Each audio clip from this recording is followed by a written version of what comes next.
আলাইকুম। আমি Saidur Rahman, laboratory academic কেয়ারের ইসলাম ধর্ম বিষয়ক শিক্ষক।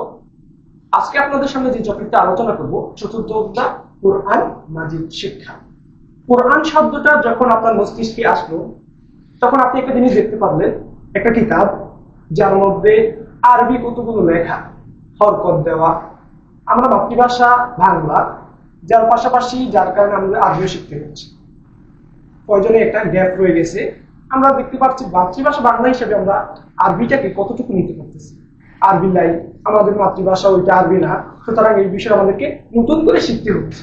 যেহেতু এটা সিয়াম সাধনার মাস, কোরআন মাজিদ শিক্ষার গুরুত্ব অপরিসীম। আল্লাহ তাআলা কোরআনুল কারীমে জানাই দিয়েছেন যে হুদাল্লিন নাস, কোরআনটা সমস্ত মানব জাতির জন্য হেদায়েত। সমস্ত মানব জাতি, নট অনলি মুসলিম বা আমরা যারা ধর্মে বিশ্বাস করি তাদের জন্য না, হিন্দু হতে পারে, খ্রিস্টান হতে পারে, যতগুলো ধর্ম আছে, এক কথা মানুষ আমরা। প্রথম পরিচয় হিসেবে মানুষ হিসেবে আমাদের যতটুকু দরকার কোরআনুল কারীমে ততটুকু দেওয়া আছে। ইসলাম একটি ধর্ম নাম নয়, ইসলাম একটি পূর্ণাঙ্গ জীবন ব্যবস্থার নাম।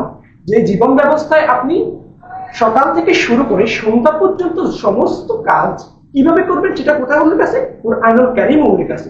যার জন্য কোরআনটা আমাদের শিখতে হচ্ছে। রমজানের মাস, একটা হরফ, শুধুমাত্র একটা আলিফ উচ্চারণ করলেন, যেটা আপনি অন্য মাসে যেটা 10 নেকি বা 1 নেকি হবে, রমজানে হবে সেটা 70 নেকি। সুবহানাল্লাহ। এই যে একটা নিয়ামত, এই যে একটা বরকত কোরআনুল কারীমের, সেটা শুধুমাত্র রমজানের জন্য। অন্য সময়গুলো তো এই অব্যাহত থাকে। রমজান মাস সিয়াম সাধনার মাস, কোরআনুল কারীমের নাজিলের মাস, এক অপূর্ব সংমিশ্রণ। কোরআনুল কারীমের নাজিলের মাসে আমরা কোরআন মাজিদ শিখতে পারছি, এটা সবচেয়ে ভাগ্যের বিষয়। আসলে কোরআন সম্পর্কে আমরা বেসিক কিছু জিনিস জেনে নিই। কোরআন মাজিদ, কোরআন মাজিদ শব্দটি আরবি শব্দ।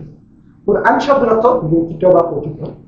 পারিভাষিক সংজ্ঞা যদি আমরা বলতে চাই, আসমান হতে মহানবী সাল্লাল্লাহু আলাইহি ওয়াসাল্লাম সর্বশেষ নবী, আমাদের নবী রাসূলের উপর অবতীর্ণ আসমানি কিতাব আরবি ভাষায় নাযিল হয়েছে, তাকে কোরআনুল কারীম বলে, কোরআন মাজিদ বলে। এগুলো হচ্ছে কোরআনের পরিভাষায়। আমরা এখানে একটি কথা বলে রাখি, কোরআন শরীফ আমরা ইউজ করি, আর শরীফ আসলে কোরআনের আল্লাহ যে লফজ দিয়েছেন সেগুলো কিন্তু না, এটা একটা শিয়া মতবাদ থেকে এসেছে। এই বিষয়ে আমরা বিস্তারিত পরে আলোচনা করব। সুতরাং তাহলে আমরা বলবো কোরআন মাজিদ অথবা কোরআনুল কারীম। আসলে এই হচ্ছে পারিভাষিক সংজ্ঞা। প্রত্যেকটা জিনিস শিক্ষা করার জন্য একটা লক্ষ্য থাকে, একটা উদ্দেশ্য থাকে। আসলে আমরা কোরআন মাজিদের শিক্ষা করার লক্ষ্যটা কি? কোরআন মাজিদ শিক্ষা করার যে লক্ষ্য হচ্ছে, এই যে বললাম, প্রত্যাহিক সকাল থেকে সন্ধ্যা রাত পর্যন্ত কি কাজ করবেন আপনার জীবন পরিচালনার জন্য, রাষ্ট্র পরিচালনার জন্য, সমাজ পরিচালনার জন্য, ইহকালীন কল্যাণ, পরকালীন মুক্তির জন্য কোরআনুল কারীমের লক্ষ্য উদ্দেশ্য। ইহকালীন মুক্তি, ইহকালীন শান্তি, পরকালীন মুক্তির জন্য যে লক্ষ্য, সেটা হচ্ছে কোরআনুল কারীমের লক্ষ্য। আর উদ্দেশ্য হচ্ছে চারটা ভাগে আমরা ভাগ করে দেব। কোরআনুল কারীমের উদ্দেশ্য হচ্ছে চারটি। 1 নম্বর, এটাকে সহিহ শুদ্ধভাবে তেলাওয়াত করা। সূরা মুজাম্মিল আল্লাহ রাব্বুল আলামিন বলেন, ওয়ারাতিলিল কুরআনা তারতিলা, তোমরা কোরআনকে তারতিল সহকারে, সুন্দর তাসবিহ সহকারে তেলাওয়াত করো। দ্বিতীয় নাম্বার, এর অর্থ বোঝা। যেহেতু আমরা বললাম কোরআন আরবি ভাষা, আমরা বাংলা ভাষার মানুষ, সুতরাং এই যে একটা গ্যাপ রয়েছে, অবশ্যই আমাদেরকে মাতৃভাষা বুঝতে হবে। প্রত্যেকটা নবী রাসূলকে আল্লাহ তাআলা তার যে উম্মত রয়েছেন সেই মাতৃভাষা অনুযায়ী পাঠিয়েছেন, যাতে তাদেরকে বিশদ আলোচনা করে বুঝতে পারে। এটা হচ্ছে দ্বিতীয় নাম্বার। তার মানে কি? দ্বিতীয় নাম্বার হচ্ছে অর্থ বোঝা। 3 নাম্বার হচ্ছে ইহকালীন মুক্তি। ইহকালীন মুক্তি, ইহকালীন যে শান্তি একটা ব্যাপার আছে, এই যে আমাদের সমাজে বর্তমান যে অনার্য হইতেছে, দর্শন, চিন্তায়, এই যে একটা বিশৃঙ্খল অবস্থা, বিশৃঙ্খল অবস্থাকে শান্তির মধ্যে নিয়ে আসতে হবে কোরআনুল কারীমটা দরকার। তার মানে এটা হচ্ছে 3 নাম্বার, ইহকালীন শান্তি। 4 নাম্বার হচ্ছে পরকালীন মুক্তি। সামান্য সময়ের জন্য এসেছে। বর্তমান সময়ে আমাদের মানুষের বয়স 60-70 এবারে যেরকম হয়ে থাকে, এরপরে যে একটা সময় থাকে দীর্ঘকাল ব্যক্তি, যেখানে আপনি দীর্ঘ সময় চলে যাবেন বিশ্বাসী হিসাবে, শুধুমাত্র মুসলিম হিসাবে নয়, একজন বিশ্বাসী হিসাবে এরা বিশ্বাস করে থাকে যে মৃত্যুর পরে অনন্তকাল তাকে পাড়ি দিতে হবে। এই অনন্তকালে আপনার শান্তি চাই। ওই জায়গায় ধর্ষণ নেই, লুটপাট নেই, চিন্তাই নেই। এইগুলা থেকে বেঁচে থাকতে হলে, এগুলো থেকে যদি শান্তি পেতে চান পরকালীন, তাহলে কোরআন মাজিদটা শিখতে হবে। তাহলে যদি আরেকবার বলি, কোরআন মাজিদের লক্ষ্য উদ্দেশ্য হচ্ছে 4টি। 1 নাম্বার সহি শুদ্ধভাবে তেলাওয়াত করা, 2 নাম্বার অর্থ বোঝা, 3 নাম্বার ইহকালীন শান্তি, 4 নাম্বার পরকালীন। এই হচ্ছে তার প্রাথমিক অবস্থা, এটা হচ্ছে কোরআনের বেসিক অবস্থা। আরেকটা কথা হচ্ছে কোরআন নাজিল হয়েছে আমাদের নবী সর্বশেষ নবী হযরত মুহাম্মদ মুস্তাফা সাল্লাল্লাহু আলাইহি ওয়াসাল্লামের উপর। কোরআনুল কারীমটা যে নাজিল করেছেন, পূর্ববর্তী যতগুলো কিতাব আছে 104 খানা কিতাব, তার মধ্যে কোরআন হচ্ছে সর্বশেষ কিতাব 104 নম্বর, আর বাকি যেগুলো ছিল 103 খানা, প্রধান যে 4 খানা তার মধ্যে কোরআন বাদে বাকি 3 খানা, এগুলো সবগুলোতে মানুষের সংমিশ্রণ এসেছে। মানুষ এগুলোকে সংশোধন করেছে। এই যে একটা সংশোধন বা পরিবর্তন করেছে, কোরআনুল কারীম এটা সুযোগ দিন। কোরআনুল কারীম আল্লাহ তাআলা নাজিল করেছেন, কোরআনুল কারীম আল্লাহ তাআলা বলেন এই কোরআন আমি নাজিল করেছি, এর হেফাজতের দায়িত্ব, সংরক্ষণের দায়িত্ব একমাত্র আমি আল্লাহ। এবং এটা এমন একটা কিতাব যার মধ্যে আপনি সন্দেহের অবকাশ পাবেন না, ভুল পাবেন না, ভ্রান্তি পাবেন না, কোনো ধরনের অবকাশ নেই। সেটা হচ্ছে কোরআনুল কারীম। সূরা বাকারার 2 নম্বর আয়াতে আল্লাহ বলেন যালিকাল কিতাবু লা রাইবা ফি, ইহা এমন একটি কিতাব যার মধ্যে সন্দেহের কোনো অবকাশ নেই। এটা হচ্ছে কোরআনের বেসিক অবস্থা। সুতরাং এই যে এই বেসিক গুলা, সুতরাং আমরা এখানে লিখতে পেরেছি কোরআন শিক্ষা। কোরআন শিক্ষা করার জন্য অনেকগুলো নিয়ম রয়েছে। আপনি বাংলা ভাষা যখন শিক্ষা করতে যাবেন তখন অনেকগুলো নিয়ম আসবে। এই নিয়মগুলো হচ্ছে, ধরেন আপনি বাংলা ভাষা শিক্ষা করবেন, ওখানে আপনাকে বাংলা বর্ণমালা শিখতে হবে, বর্ণমালাগুলো সংক্ষিপ্ত রূপগুলো শিখতে হবে, যুক্ত বর্ণগুলো শিখতে হবে, তারপরে আপনি শব্দ শিখবেন। এই 3টার পরে শব্দ শিখবেন, তারপরে বাক্য শিখবেন। আরবিতেও একই অবস্থা, হরফ শিখতে হবে, মুরাক্কাব শিখতে হবে, তাসবিদ শিখতে হবে। সুতরাং আমরা আপনাদের সামনে আজকে 2টা টপিক নিয়ে কথা বলবো। 1 নাম্বার তাসবিদ, 2 নাম্বার গুণনা। আমরা একটু বোর্ডে লিখি 2টা টপিক গুলো।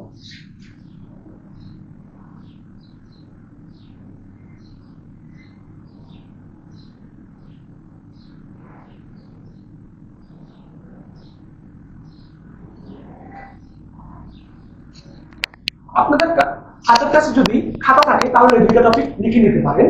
আমরা প্রথমে গুণনা টপিকটা শেষ করব। এটা একটা ছোট টপিক, সহজেই আপনারা এটা মনে রাখতে পারবেন। গুণনা সম্পর্কে যদি আমরা লিখি, আমরা 2টা হরফ লিখে রাখি।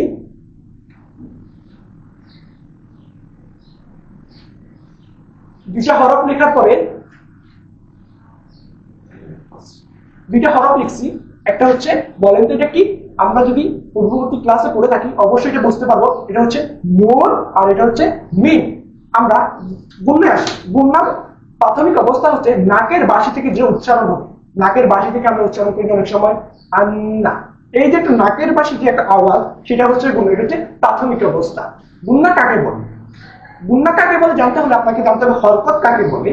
আমরা জানি যে এক জবর এক যে এক পেশকে হরকত বলে, এই যে হরকত। সুতরাং এই হরকতটা হচ্ছে গুণনার প্রথম অবস্থা। আপনি যখন দেখবেন নুন এবং মিমে হরকত অবস্থায় আছে তাসদিদ সহ, তার পূর্বে হরকত আছে, নুন এবং মিমের উপর তাসদিদ আছে, এটা হচ্ছে তাসদিদ। এই ধরনের এটার উপর হরকত আছে, নুনের উপর তাসদিদ আছে।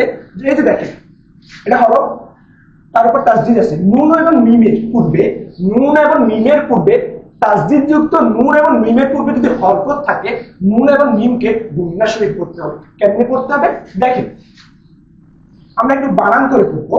এটা হচ্ছে আলিফ, আলিফের উপর জবর, নুনের উপর তাসদিদ। আন, নুন জবর না, আন না, আন না, আন না। এটা হচ্ছে গুণনা। দেখেন এখন আমার নাকের বাসা থেকে কিন্তু উচ্চারণ হচ্ছে আন না, আন না। আমরা মিমের বেলায় যদি আসি একই অবস্থা। দেখেন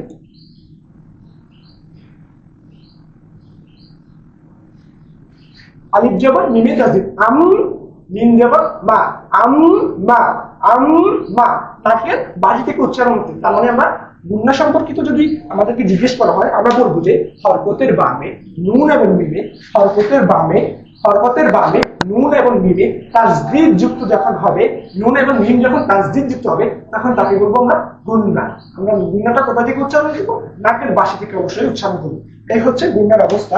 তাহলে আমরা যদি আবার একটু উচ্চারণ করে নিই, যেমন গুণনা হচ্ছে নাকের বাসি থেকে উচ্চারণ হয়, তার হরকতের বামে নুন এবং মিমে তাসদিদ হলে গুণনা করে পড়তে হয়। যেমন আন না, আম মা।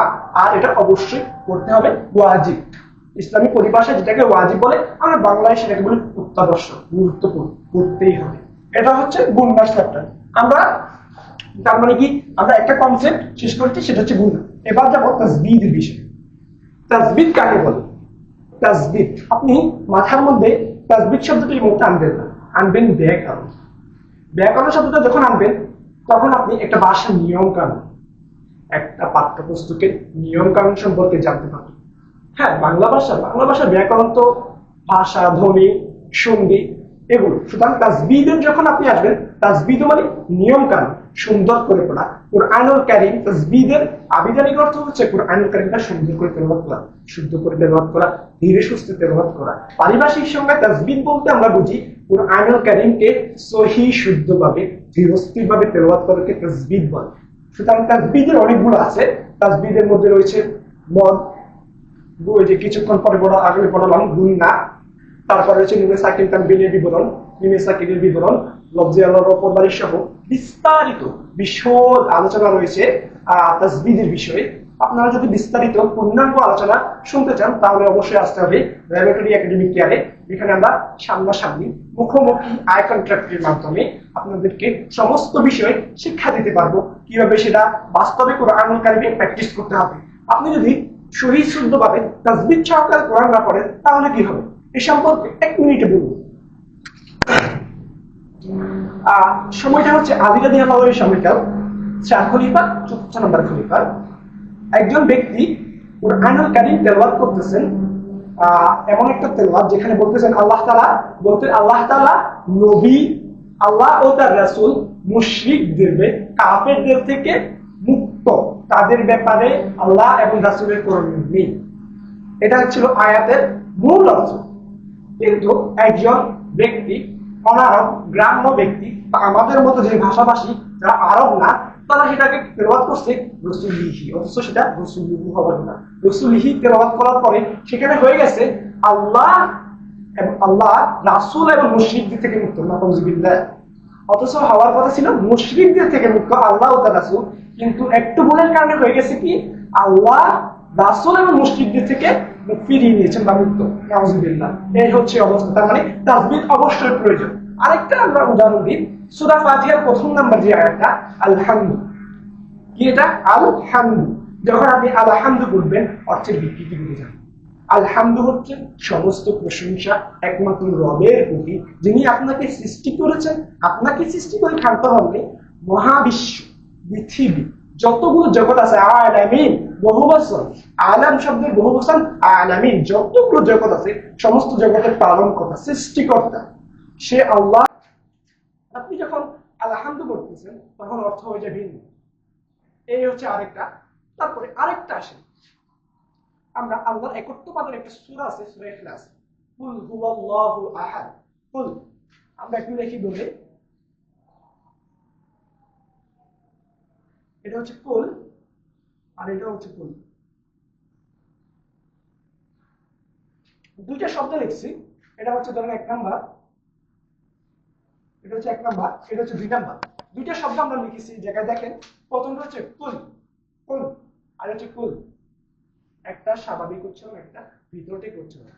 4 নাম্বার মাঝখানটা কুল আর একটা কুল। কুল, হে রাসূল আপনি বলুন, কুল হুয়াল্লাহু আহাদ, হে রাসূল আপনি বলুন আল্লাহ এক, আল্লাহ অদ্বিতীয়। আর আপনি যখন বলবেন কুল হুয়াল্লাহু আহাদ, কুল হুয়াল্লাহু আহাদ, আমরা যেটাকে গ্রামের ভাষা বলি, তখন এটা আমরা হচ্ছে খাও আল্লাহ এক, খাও। অথচ এই জায়গায় বলছে বলুন, আর এই জায়গায় আপনি বলছেন কুল। সুতরাং এটা আমরা ভুল উচ্চারণ, আর এটা হচ্ছে সঠিক উচ্চারণ। এই যে একটা উচ্চারণের পার্থক্য, এই যে আপনি একটা অর্থের পার্থক্য করে বলতেছেন, আপনার ঈমান পর্যন্ত চলে যেতেছে। তার মানে কি অবশ্যই আমাদেরকে কুরআন মানে তেলাওয়াত করতে হলে প্রথম শব্দ কি সহিহ শুদ্ধভাবে তেলাওয়াত করতে হবে। সহিহ শুদ্ধভাবে তেলাওয়াত করতে হলে কি করতে হবে? তাসবিহ সম্পর্কে আপনার জ্ঞান থাকতে হবে। এটা হচ্ছে প্রাথমিক অবস্থার কথা, আরো অনেকগুলো উদাহরণ রয়েছে। সুতরাং আপনারা যদি তাসবিহ সম্পর্কে পূর্ণাঙ্গ জ্ঞান অর্জন করতে চান, কুরআন মাজিদটাকে সহিহ শুদ্ধভাবে তেলাওয়াত করতে চান, রমজান উপলক্ষে রমজান মাহে রমজানের যে সময়টাকে কাজে লাগাতে চান, সিয়াম সাধনার মাসকে পূর্ণাঙ্গভাবে যদি সফল করতে চান, কুরআনুল কারীমটাকে সহিহ শুদ্ধভাবে তেলাওয়াত করতে শিখতে হবে। আর এটা যদি করতে চান অবশ্যই আসতে হবে ল্যাবরেটরি একাডেমিক কেয়ারের স্থায়ী ক্যাম্পাসে, যে জায়গায় সরাসরি আপনারা ক্লাসের মাধ্যমে বিস্তারিত তথ্যগুলো জানতে পারবেন। সবাইকে ধন্যবাদ জানিয়ে এখানে শেষ করছি। আসসালামু আলাইকুম।